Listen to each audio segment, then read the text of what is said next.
Le championnat du monde FIA des rallyes vous est présenté par Ford.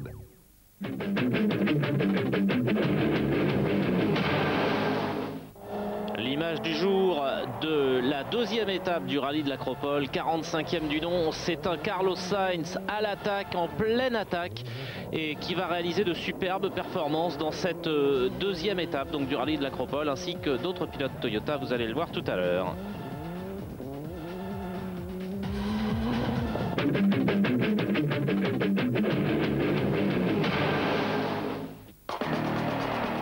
Avec un rappel du classement au terme de la première étape de ce rallye de l'Acropole, avec Richard Burns, donc le pilote Mitsubishi de la Karisma GT, seul pilote Mitsubishi d'usine encore en course, qui est leader donc au terme de cette première étape, puisque Tommy Mäkinen a malheureusement été victime d'un abandon sur casse mécanique lors de la toute première spéciale de ce rallye.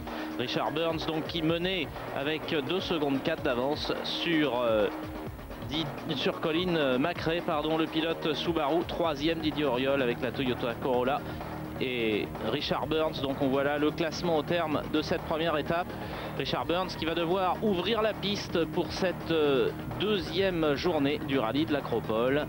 Un rôle assez ingrat puisqu'il va nettoyer la piste. On va voir ce qu'il en est du classement avec cette deuxième étape.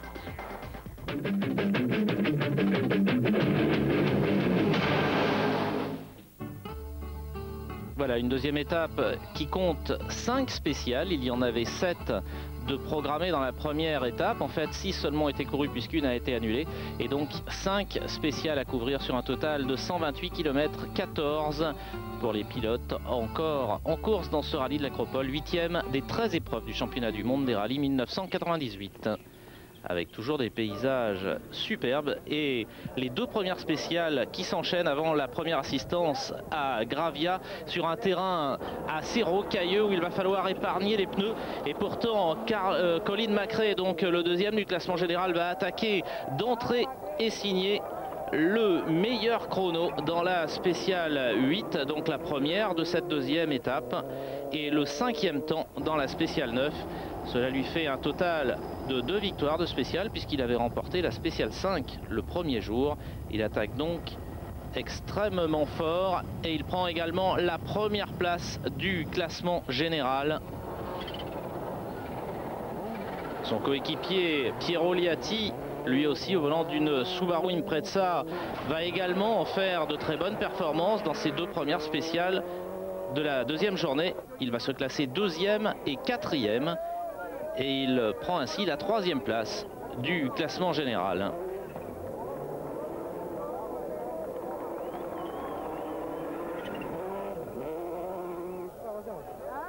Beaucoup de poussière et donc des pistes à nettoyer pour Richard Burns, le pilote de la Mitsubishi Karisma, qui va beaucoup souffrir dans cette journée. Il va terminer 7e des 2 premières spéciales du jour en dégageant les graviers pour les pilotes qui vont le suivre, et il plonge après ces 2 premières spéciales à la 4e place du classement général, à pratiquement 30 secondes, 29 secondes, 9 dixièmes exactement de Colin McRae, le nouveau leader. Donc Richard Burns qui perd gros là dès les 2 premières spéciales de la journée.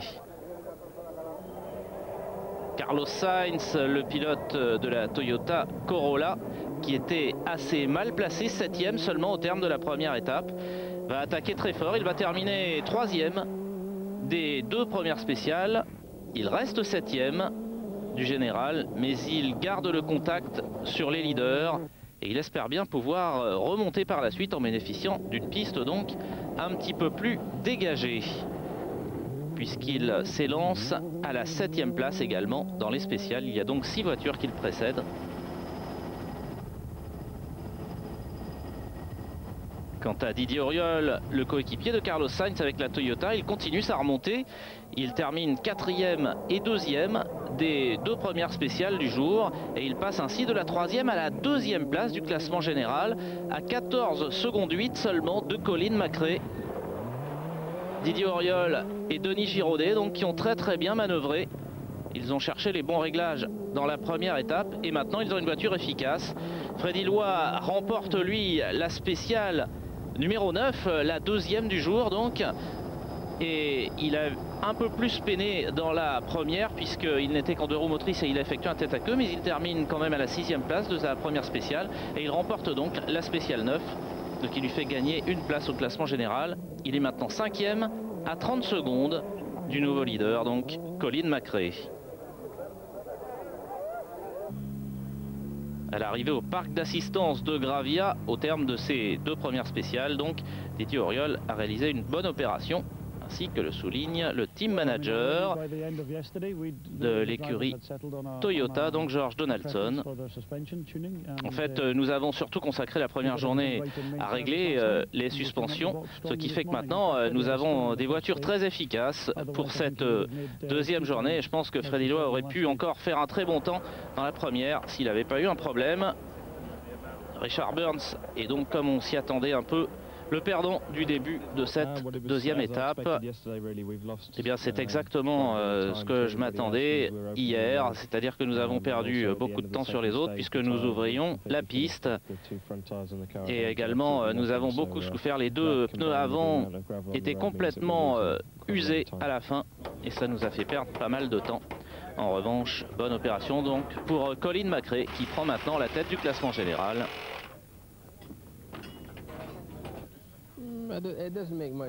En fait, ça ne faisait pas une différence énorme de partir premier ou deuxième. Peut-être que les autres derrière faisaient des meilleurs temps, mais il fallait quand même encore continuer à nettoyer un peu la piste. Il fallait être très prudent avec les pneus dans la première spéciale pour tenir la distance. Voici le classement après les 2 premières spéciales du jour, donc après la spéciale 9. Colin McRae est donc en tête.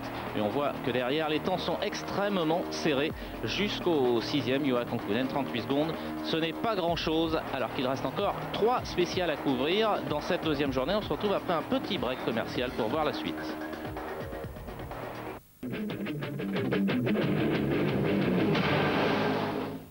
Retour au rallye de l'Acropole avec la deuxième étape et les 2 spéciales suivantes qui s'enchaînent, comme ce fut le cas pour les 2 premières, et un Carlos Sainz en pleine attaque. Carlos Sainz, donc le vainqueur de l'édition précédente du rallye de l'Acropole, mais il roulait alors sur une Ford Escort.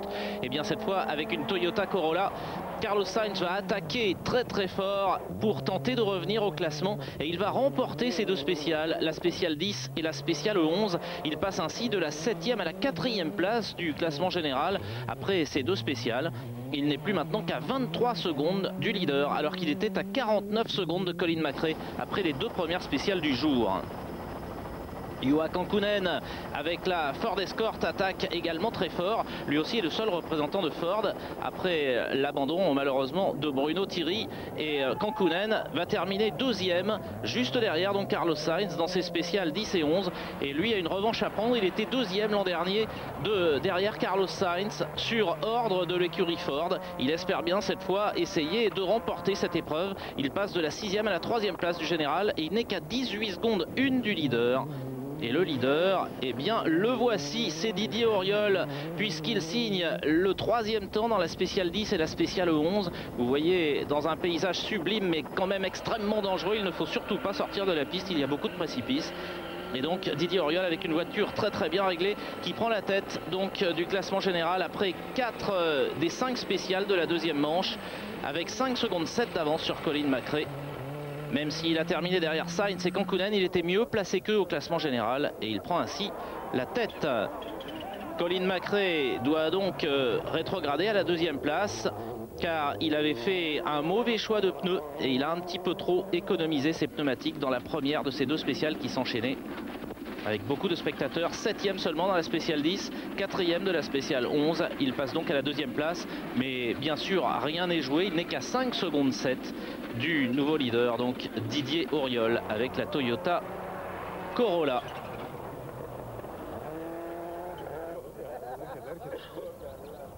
Le coéquipier de Colin McRae, Piero Liatti, au volant également d'une Subaru Impreza, va lui terminer 5e et 7e. Il va perdre du temps car il a un problème de différentiel central, ce qui provoque un très gros sous-virage.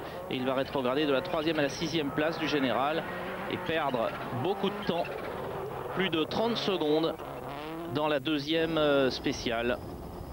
Freddy Loy également n'est pas très heureux. Il va terminer 6e de ces deux spéciales qui s'enchaînent et perdre 2 places au classement général.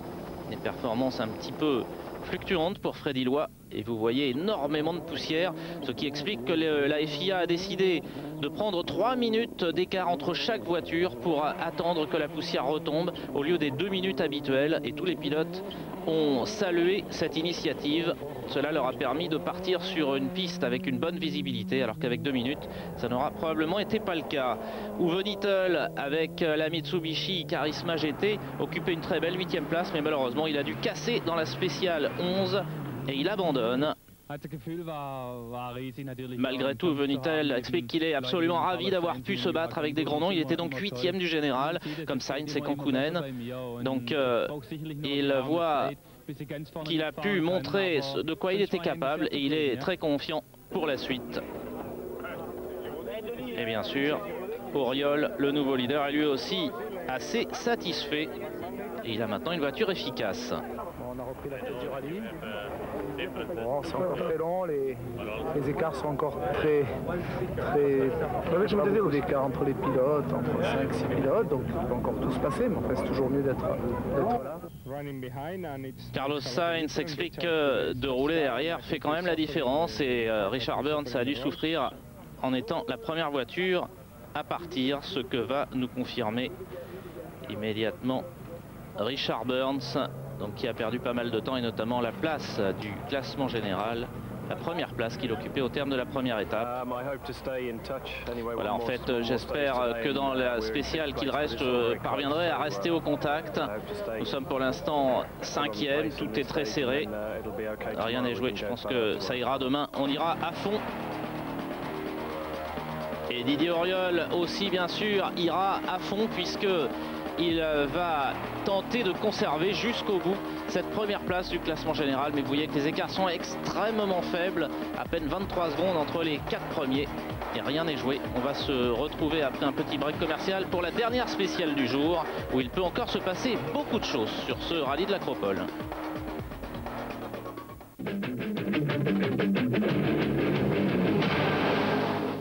Retour au rallye de l'Acropole pour la dernière spéciale de cette deuxième étape, avec un Carlos Sainz toujours extrêmement brillant, et il va signer dans cette dernière spéciale, la spéciale 12, une 3e victoire consécutive. Il est toujours 4e du classement général, mais il n'est plus maintenant qu'à 15 secondes 9 du leader. Et on va remarquer que dans cette spéciale 12, la dernière du jour, eh bien les 4 premiers sont les mêmes que l'on retrouve aux 4 premières places du classement général, mais en ordre inversé, avec Juha Kankunen qui signe le 2e temps de la spéciale et qui est 3e du classement général. Il est à 13 secondes 3 du leader. Il continue lui aussi d'attaquer très fort et de remonter et conserver toutes ses chances pour la victoire finale.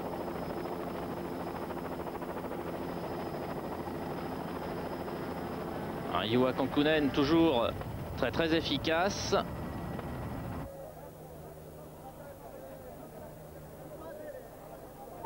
Et dans cette dernière spéciale longue de 27 km 22 exactement, Colin McRae va signer le 3e temps, ce qui lui permet de conserver la 2e place du classement général.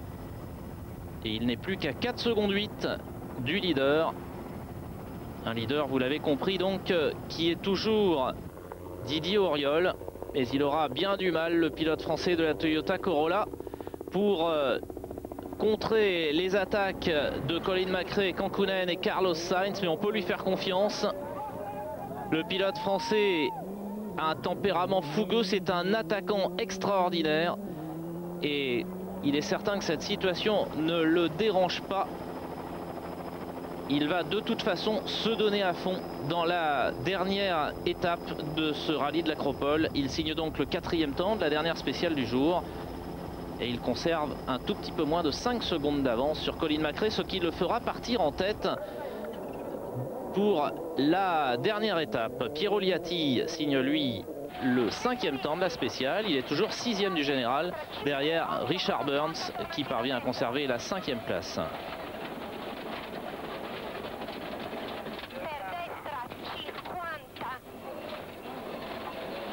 Voilà, Piroliati qui s'est fait un petit peu surprendre par cette épingle et qui reste toujours assez bien placé. 6e donc à 45 secondes 5 exactement du leader Didier Auriol. En revanche, le grand perdant, c'est Freddy Loy, le pilote belge avec la Toyota Corolla qui ne termine que 10e et qui perd 1 minute 5 secondes à cause d'un cardan cassé. Il plonge ainsi à la 7e place du classement général. Il est maintenant à 1 minute 47 de Didier Auriol. Eh bien, dans la dernière spéciale, j'ai cassé un cardan. Cela m'a fait perdre plus d'1 minute. Et c'est vraiment dommage parce que on perd pas mal de place. Richard Burns, donc lui aussi, a perdu du temps. Il a donc perdu sa place de leader du général dès les 2 premières spéciales. Mais malgré tout, il a sauvé les meubles puisqu'il a toujours ouvert la piste sur les 5 spéciales du jour et il conserve la 5e place du classement général. Nous n'avons que 27 secondes de retard sur Carlos et seulement 43 sur la tête. Donc nous n'avons pas d'autre option maintenant que d'attaquer à fond. Et donc c'est Didier Auriol, le leader. Je crois que c'est pas grave d'être premier demain sur la route. Hein. Bon, après il faut rouler vite et puis pas faire de fautes, pas de crevaison, rien du tout. Il faudra un petit peu de chance, donc je pense que tout le monde va attaquer très fort demain. Et à commencer par Colin McRae, bien sûr, 2e du général, à seulement 4 secondes 8 du pilote français.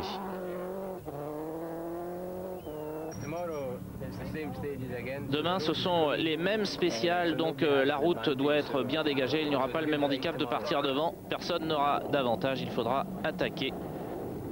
De même que Carlos Sainz, qui est donc 4e du général. Tous les 4 premiers pilotes se tiennent en 15 secondes, donc tout est possible. On verra bien ce qui se passe au niveau de la météo. Sans oublier bien sûr Juha Kankkunen, donc le quadruple champion du monde finlandais, qui est 3e de ce classement général à 13 secondes du leader, 13 secondes 3 exactement, Didier Auriol. Donc une dernière spéciale, une dernière étape, pardon, de ce rallye de l'Acropole qui va être extrêmement serré une fois encore, avec, vous le voyez, les 4 premiers qui se tiennent en à peine 16 secondes.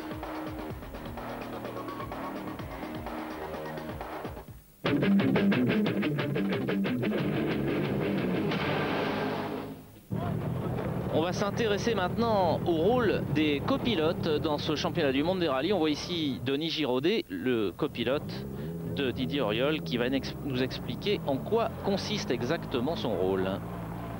Le travail d'un copilote, comme je dis souvent, ça se rapproche assez du travail d'une secrétaire. Hein. On est dans un bureau qui bouge un peu, qui est un petit peu chaud en Grèce, mais on doit pointer, on doit écrire ce que nous dicte le pilote. Bon, c'est plus un travail administratif qu'un véritable sport en fait pour nous. Avec Denis Giraudet qui parle avec beaucoup d'humilité et d'humour également de son travail. On voit là Carlos Sainz et Luis Moya, un couple qui dure maintenant depuis 10 ans exactement, c'est leur 10e anniversaire.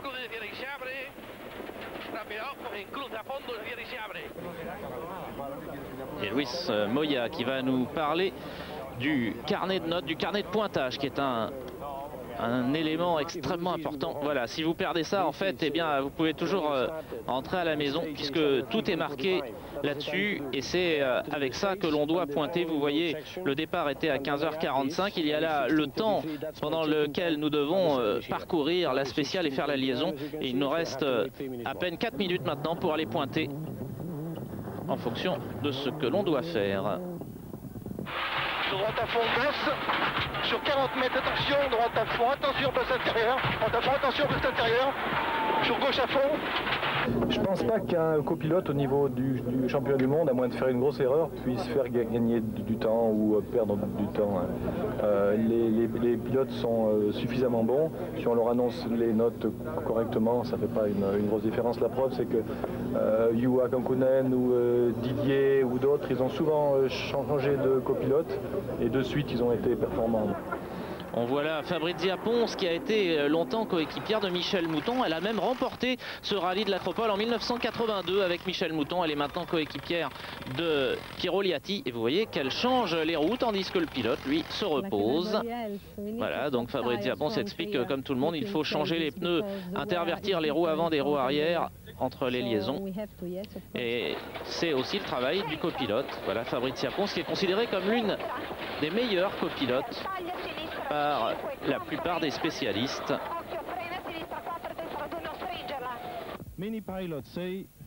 Voilà, beaucoup de pilotes disent que vous êtes probablement la meilleure. Ne me le demandez pas, moi, je ne sais pas. Non, la seule chose c'est que je deviens rouge et que je suis extrêmement gêné. Voilà, je peux pas vous répondre.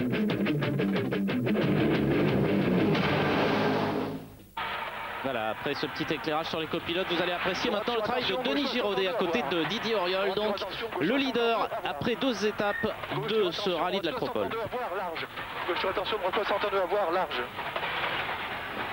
Gauche 5 plus plonge, 5 plus plonge, sur droite à fond. Sur gauche ne pas glisser, sur attention et pas une droite frein à main plonge. Gauche à fond.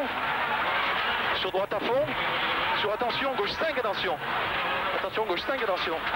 On arrive à les 3, droite à fond, plonge, sur attention, gauche 62 et 3, rocher. 62 et 3, rocher, sur droite à fond, corde. Léger gauche à fond, sur droite à fond, tard, sur attention, gauche 5 plus. On tard, sur attention, gauche 5 plus. Gauche à fond, plonge. Gauche à fond, plonge.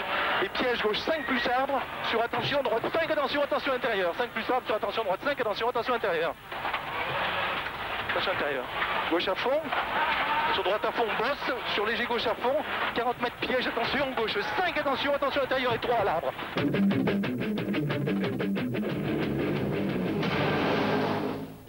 Voilà, quand on pense que Denis Giraudet dit que ce n'est pas du sport, c'est bien le seul sûrement à penser ça. Voici le programme pour l'étape de demain, la dernière, la 3e étape de ce rallye de l'Acropole, donc avec exactement les mêmes spéciales. Et donc, en principe, Didier Auriol ne devrait pas subir le handicap d'ouvrir la route puisque la piste a déjà été nettoyée par le passage de toutes les voitures dans ces spéciales. On va voir donc une attaque phénoménale probablement entre les 4 premiers du classement, en espérant bien sûr que Didier Auriol puisse conserver cette première place jusqu'à la fin. Mais on va assister en tout cas à une superbe bagarre. Surtout ne ratez pas le résumé de cette 3e et dernière étape sur Eurosport à 23 h mardi. Voilà, merci de nous avoir suivis.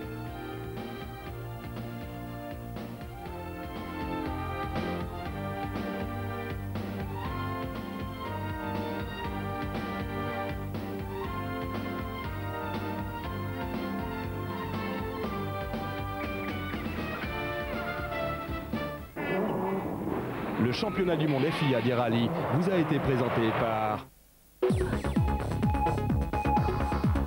Ford.